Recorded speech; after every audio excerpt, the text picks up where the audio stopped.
Denārija bruņinieks taisnā pozīcijā. Ja denārija bruņinieks izkrīt taisnā pozīcijā, tas nozīmē, ka tavs jaunais gads būs stabilitātes un centības pilns.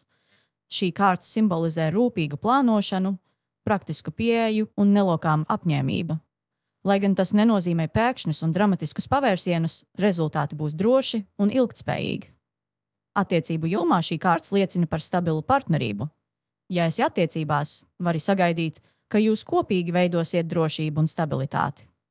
Iespējams, šogad apspriedīsiet tālajošus plānus, piemēram, mājokļa iegādi vai kopīgu finanšu pārvaldību. Ja vēl esi viena, šī kārta norāda, ka tavā dzīvē var ienākt kāds, kurš ir uzticams un ar nopietniem nodomiem. Tas nebūs spontāns un kaislīgs romāns, bet gan attiecības, kurās uzplauks appusēja cieņa un drošības sajūta. Darba jomā denāriju bruņinieks simbolizē lēnu, bet stabilu progresu.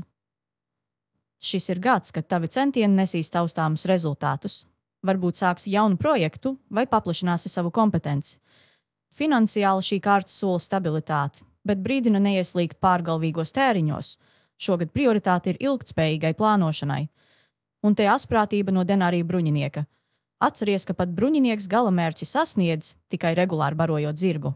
Tātad rūpīgi plāno un nepalaid garām detaļas. Denārija bruņinieks apgrieztā pozīcijā. Kad denārija bruņinieks izkrīt apgrieztā pozīcijā, tas var norādīt uz stagnāciju vai nepietiekamu apņēmību.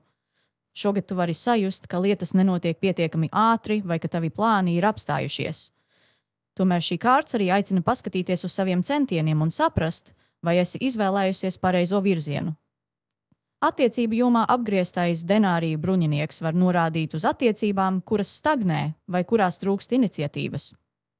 Ja esi attiecībās, iespējams, tu vai tavs partneris neesat pietiekami apņēmīgi, lai risinātu aktuālos jautājumus vai veidotu kopīgu nākotni. Ja esi viena, šī kārta brīdina, ka kāds, kurš varētu parādīties tavā dzīvē, var izrādīties pārāk pasīvs vai neusticams. Darba jomā šī kārta norāda uz iespējamu apātiju vai motivācijas trūkumu. Varbūt projekts, ko es uzsākusi, nevirzās uz priekšu, kā bija cerēts. Finansiāli šī kārta brīdina, ka trūkst efektīvas pārvaldības, un tas var radīt nevajadzīgus izdevumus. Un atceries, apgrieztais denārija bruņinieks saka, zirgs bez virziena var skriet pa apli. Tāpēc šogad apstājies, pārdomā un pārliecinies, ka tava enerģija tiek ieguldīta pareizajās lietās.